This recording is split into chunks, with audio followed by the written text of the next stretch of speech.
안녕하세요. 주식하는 설계사 김병선입니다. 늦은 시간에 컴퓨터 앞에 앉았습니다. 오늘은 오전에 10시 정도에 출발을 해서 이제 조금 전에 막 도착을 했는데 오늘 광주광역시에 유튜브 고객 상담이 있어서 상담을 드리고 오늘 계약을 하고 바로 복귀를 했습니다. 오늘 왔다 갔다 하는 길에 중간에 입원하신 분이 계셔가지고 고객분 중에 청주에 들려서 병문안도 갔다가 보험금 청구 서류도 챙겨드리고 그러고 이제 막 복귀하는 길입니다. 참 이게 일을 하다 보면 재밌는 것 같아요. 기존에 또 뿌듯한 것도 있고요. 청약을 함으로써 저도 도움을 받지만 그분들한테 이렇게 서비스 끝까지 해드리면서 또 나름 자부심도 있는 일인 것 같아요. 그래서 조금 더 보람도 되고 영업 중에 이렇게 윈윈할 수 있는 영업이 많지 않거든요. 그렇게 오늘 하루 알차게 보내고 이제 또 여러분들과 또 만나고자 이렇게 컴퓨터 앞에 앉았습니다. 오늘의 주제 한번 공유 드리겠습니다. 오늘의 주제는 신종 가난의 대물림입니다. 신종 가난의 대물림, 그러니까 예전에는 이런 식의 가난의 대물림이 거의 없거나 적었는데 지금은 이런 식의 가난의 대물림이 굉장히 많아지고 뚜렷해지는 것 같아요. 저도 여기에 포함되고 있고요.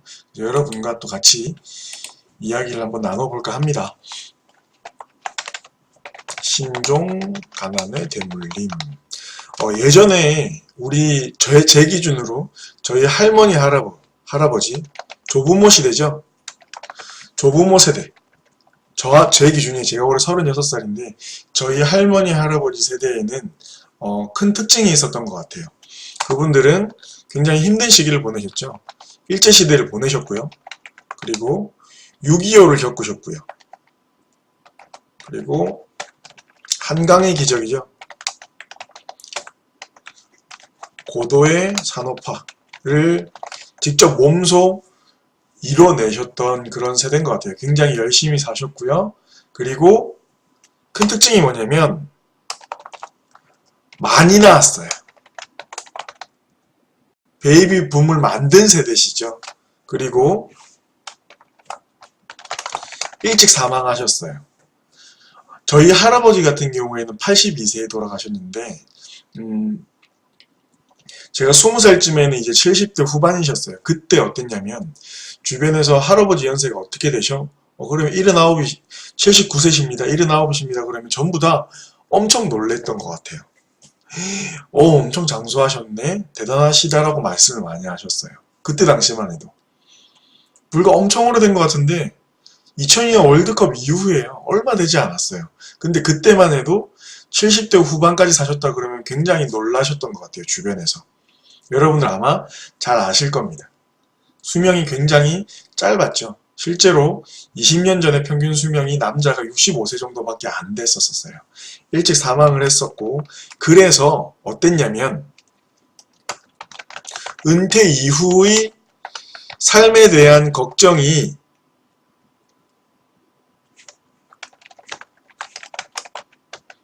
굉장히 적었습니다. 물론 이분들 중에서도 은퇴 이후에 고생을 많이 하신 분들도 계시지만 보통 은퇴 이후에 한 5년 정도 사시다가 돌아가시는 게 일반적이었던 것 같아요. 그렇죠? 자, 그 다음 세대에는 어땠는지 한번 볼게요. 저희 부모님 세대죠.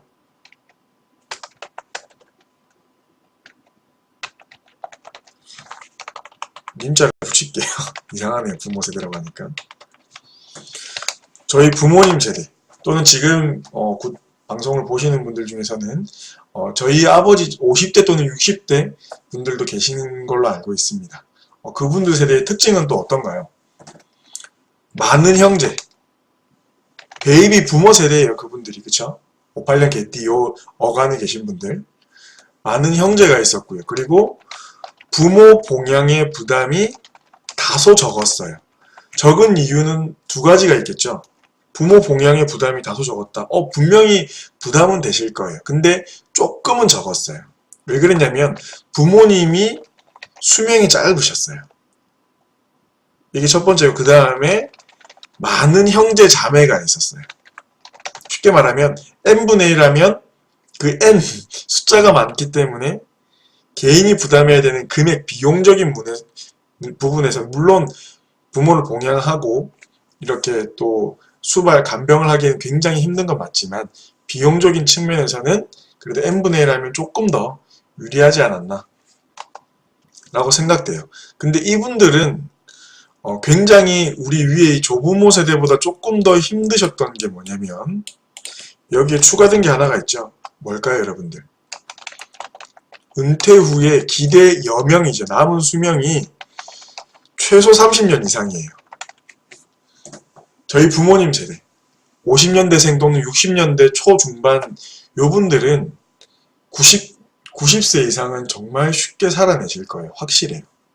아까 저희 할아버지가 70대 후반에 굉장히 장수한다라는 말씀을 들으셨지만 지금 70대 남성분 또는 여성분들은 그냥 나이 많은 아저씨 아줌마 느낌밖에 안 나요.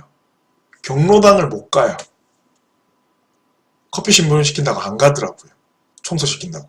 커피 탄다고. 진짜 그래요.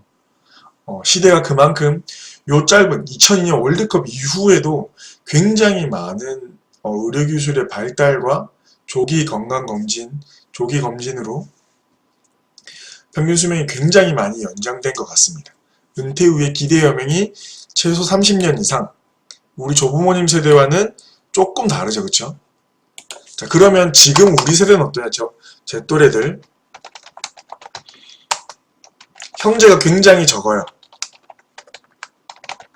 그렇죠. 하나 아니면 둘밖에 안 낳아주셨으니까. 그리고 부모 봉양 부담이 큽니다. 왜냐하면 부모님께서 오래 사시고 그리고 형제 자매를 많이 안 낳아줬기 때문에 n분의 1 할 때 굉장히 힘들어요. 저도 형이 있는데 저한테는 어머니 아버지가 계시고요. 그리고 장인어른 장모님이 계십니다. 거의 1대1로 매칭이 돼서 부모님을 봉양을 해야 된다는 거죠. 그리고 우리 부부의 노후 생활비도 걱정을 해야 되고요. 노후 의료비도 걱정을 해야 됩니다. 이건 우리 부모님 세대도 마찬가지죠. 네. 여기에다가 자녀 학자금도 준비를 해야 되겠고요. 자녀의 결혼도 생각을 해야 됩니다. 그런가요? 예. 자, 요게 신종 가난의 대물림이에요. 요 조부모님 세대에는 부담이 좀 덜했고 이 부모님 세대에는 이 조부모님을 봉양을 해야 되는데 조금 그 부담은 덜했어요. 왜냐면 우리 조부모님들은 수명이 짧으셨던 편이고요. 그리고 많은 형제 자매를 낳아주셨기 때문에 n분의 1 했으면 됐습니다. 하지만 조금 더 불리했던, 좀 더 힘들었던 거는 그분들의 기대 여명이 최소 30년 이상 남았다는 거죠.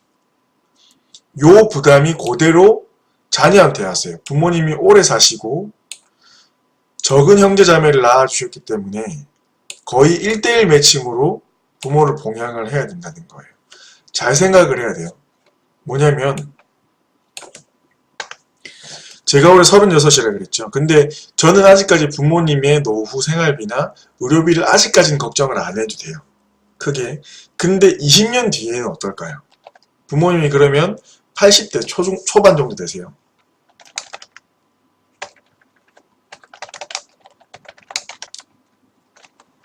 자, 그러면 그때는 부모님을 봉양을 해야 돼요.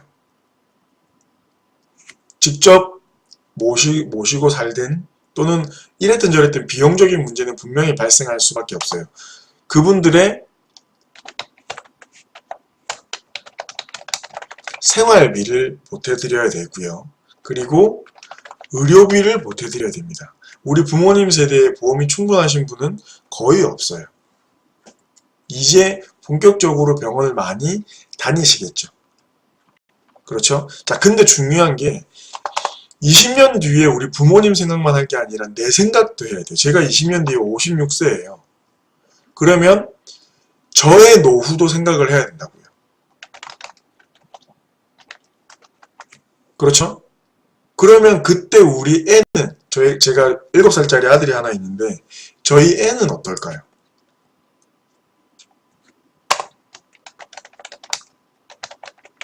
학자금 문제? 결혼 문제요? 등등의 문제가 있을 겁니다. 이게 부모의 봉양을 부담스럽다 이게 아니에요, 여러분들. 인륜이고 천륜이라서 당연히 해야 된다고 생각을 합니다. 자, 근데 비용적인 문제는 반드시 짚고 넘어가야 돼요. 저랑 같은 세대시면 똑같은 생각을 아마 하고 계실 거고, 저보다 윗세대시면 자녀들한테 이런 부담을 덜 할 방법을 찾으셔야 될 것 같아요. 자, 그러면 사실 우리가 일반적인 연봉을 받아내서는 굉장히 힘든 부분이에요. 그러면 더 벌면 되지만 말처럼 쉽지도 않고요. 그러면 우리는 어떻게 되냐면 선택을 해야 될 것 같아요. 자녀들 교육비에 내 노후도 준비가 안 돼 있는데 자녀의 교육비 학원 3개, 4개 보내고, 그렇죠?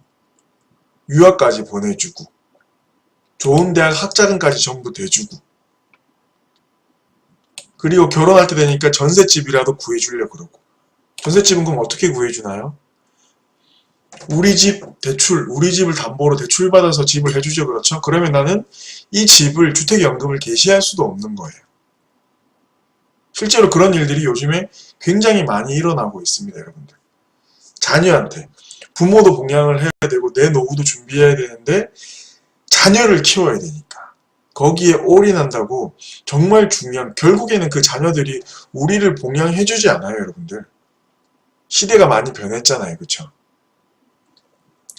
그런 거 기대도 안 하시잖아요. 그러면 내 욕심부터 우리 욕심부터 차려야 되는 게, 우리 노후 의료비나 노후 생활비부터 준비해야 되는 게 옳은 판단이다라는 생각이 듭니다.